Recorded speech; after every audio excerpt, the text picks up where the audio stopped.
Hello, it's Madison83 here, and today it is National ASMR Day, or International ASMR Day, I should say. So I thought I could do my first proper ASMR video, because so far they've been tests, or they have been more guided relaxation for sleep. So in this video I'm going to talk about a couple of things that I've got in my apartment that also hopefully will trigger some ASMR reactions. And there's also a link with the items that I have and the place that I'm from. The first one I'm going to bring out, and I'm going to talk a little bit about. It'll also be about my past and things that I enjoy with it. It's going to be what I'm holding, because I don't have my camera on, is a packet of Cadbury Whisper. Now, the name I thought was quite ironic given the ASMR community. Whisper obviously being what a lot of ASMRists do. In fact, I think maybe I should whisper for this particular part, just to add to it. Now, the Whisper bar is a chocolate bar made by Cadburys, and it was quite a successful chocolate bar in the late 1980s and early 1990s. But towards the late 1990s, this chocolate bar stopped being successful, with the arrival of Kit Kat Chunky and an assortment of other chocolate bars by Nestle and Cadburys and other makers. The Whisper bar stopped selling, certainly to the volumes that it used to. So Cadbury actually stopped making it, and after a long time, I think it was about 5 or 6 years, Cadbury brought the Whisper bar back as a limited edition, limited time only offer. However, the sales had proved so successful that they actually now make the chocolate bar all the time. They actually have a variant of it, which is, again, it was a variant that used to be about, it was called the Whisper Gold, and that has caramel in the bar. Now, the chocolate bar itself is, well, it's just milk chocolate, but the outside of it is very, very smooth. But if you bite into it, it's not unlike an Aero in a sense. It's very bubbly and airy on the inside, and I've always quite liked it. It used to be my favourite chocolate bar as a child. So the fact that it is now available again, even though I'm supposed to be on a diet, I do indulge occasionally.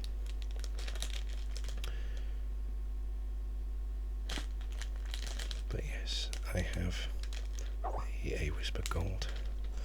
Note to self, do turn Skype off when I'm doing ASMR videos. But yes, I did like and do like the Whisper Gold bars, in fact.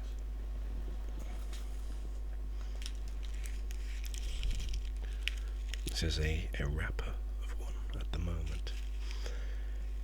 Now, the connection to where I live with this one actually is from Cadburys, because Cadburys,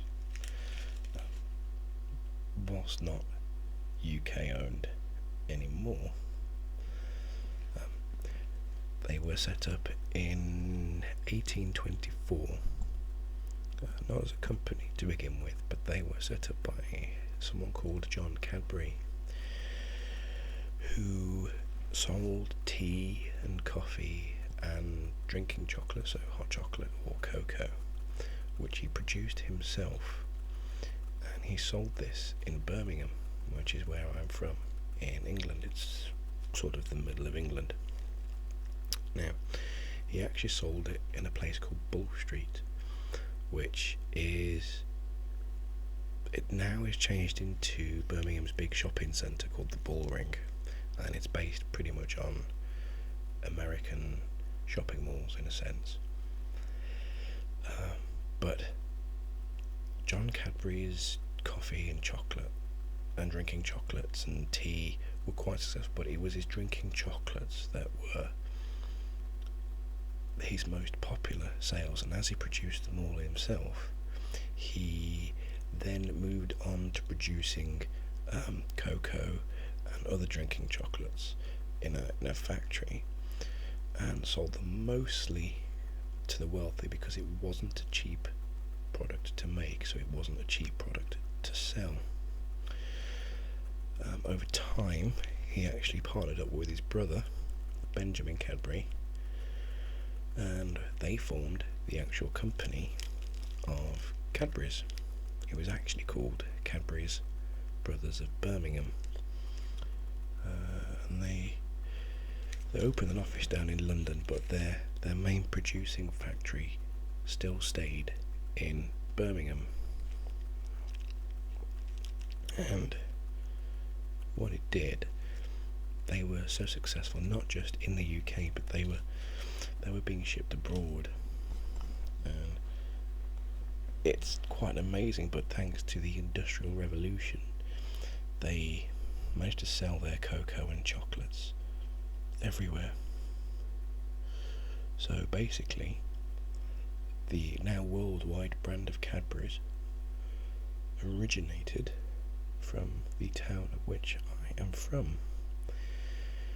They have a site now in the UK called Cadbury World, where you can go and see the history and how they make chocolate even today. You're allowed to walk into not walk into the warehouse, but they give you a tour and show all of that, and it's pretty interesting. Of course, now they've been bought out. They're no longer British owned, but they still make their chocolate in the UK, and their head office in the UK is still in Birmingham. What they actually call it now, it's called Bourneville, and you may have also seen Bourneville chocolates. They're slightly usually darker or more exotic, but they are also the same Cadbury brand. So Cadbury did a lot for the UK. In fact, in World War II, their Bourneville factory stopped making chocolate and was turned into woolwork, making a lot of seats and parts for fighter aircraft, bullets, guns, tanks.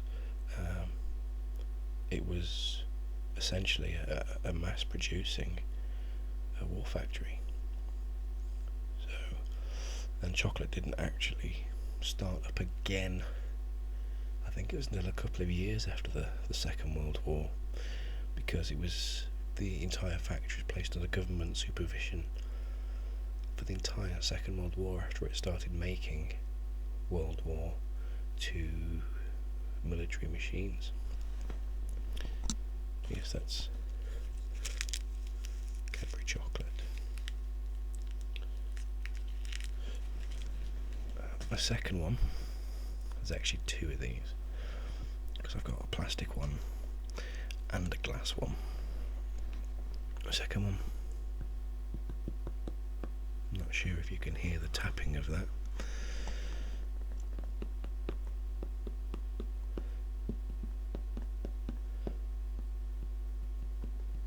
It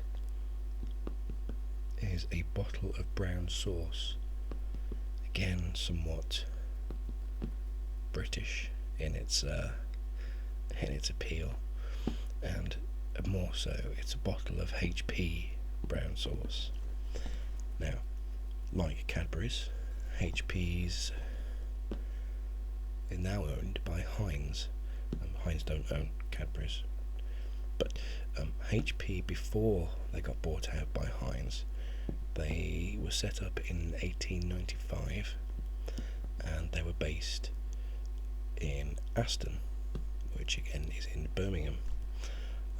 Now, the original HP sauce was actually it came from Nottingham, which is it's about 40-50 miles sort of northeast of Birmingham, and that's where it originated from, was Nottingham, but their main factory was actually based in Birmingham. In fact, the factory itself, the old HP factory in Birmingham, still stands, and around it had a sort of a motorway, or a freeway as the Americans might call it, and it intersected two parts of their factory. So they had one part one side of the motorway and another part of the factory the other side, and they used to do more than just sauce. They actually had a pipe that ran over the motorway. They used to feed vinegar from one factory to the other so they could produce the products that they did. But they are predominantly famous for their brown sauce. Now, the trademark brown sauce, which I have here, is sold in a tall and thin glass bottle. See if you can hear the tapping on this. So it's not that easy to do. Ooh.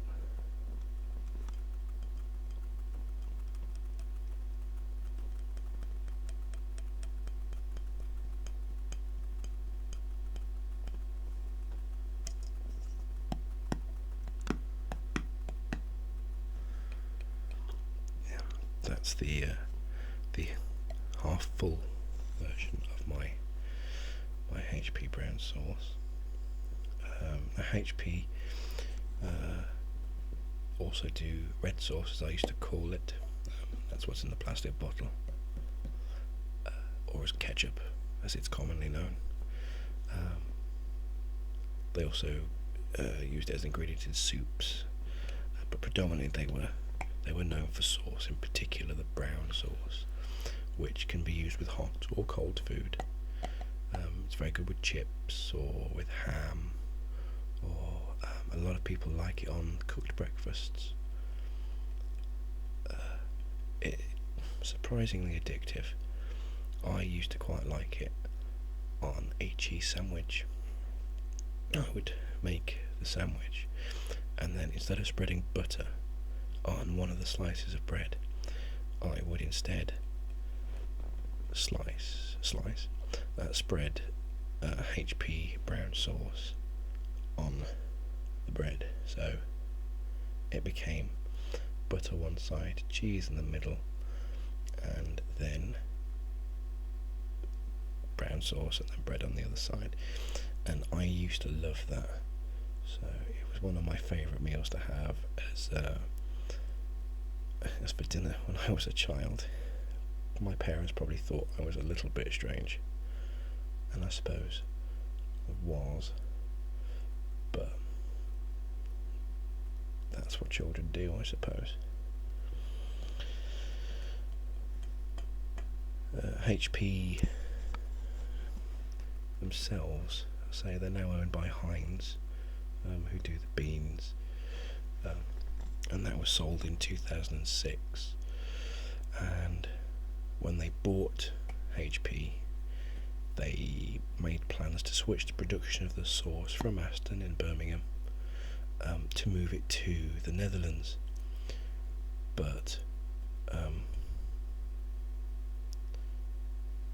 the ironic thing is, although jobs were sacked, the factory stayed open for a while, but unfortunately in 2007 the factory actually closed and production was moved to the Netherlands. And in fact the original factory was demolished in 2007, and now and it had a famous landmark that stood alongside the road that intersected it for a long time, and that was also demolished as well, which is quite a shame, because I would have thought they may have saved that as an iconic landmark and a protected building, but the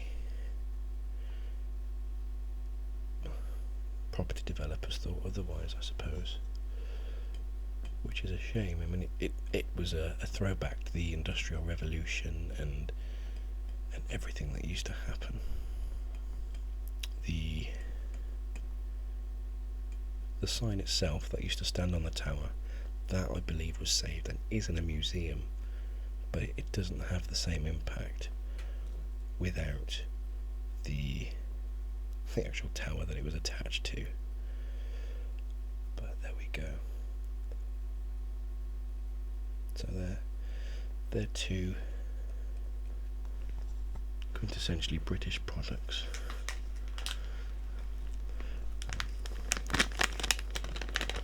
The brown sauce from HP and the Cadburys chocolate. And I just want to say a big thank you to all the people who have subscribed to my channel and watch my content, and to all the ASMRs that are about, because in many ways you have helped ease ever so slight insomnia and relax myself when I'm stressed or busy or feel like I don't have time or I'm not using time for myself. And I'm always trying to discover new ASMR artists. Obviously there's the big ones, but some of the smaller ones don't get the recognition that perhaps they should. So I will try and comment more, because I know one of my weaknesses is that I don't comment very often. I was quite a silent watcher for about a year before I did my first video, and now I've made a couple of videos. I should probably be involved more in the community. I just thought I'd try and play with the wrapping of my chocolate bar to how crinkling is.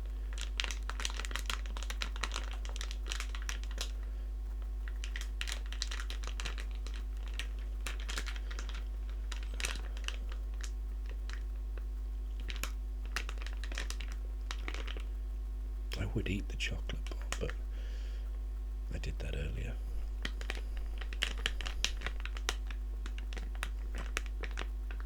If I had a 3D microphone, this might sound better than it does, and I'm not even sure how this is going to sound. But I'm quite proud of where I come from, and I'm quite proud that I can say that there are two quintessentially British products that have originated from my town, especially from, the chocolate is quite renowned. Americans love Cadburys, British love Cadburys, the Europeans perhaps less so. They do quite like their Belgium chocolates. But yeah, I should have planned more ahead, but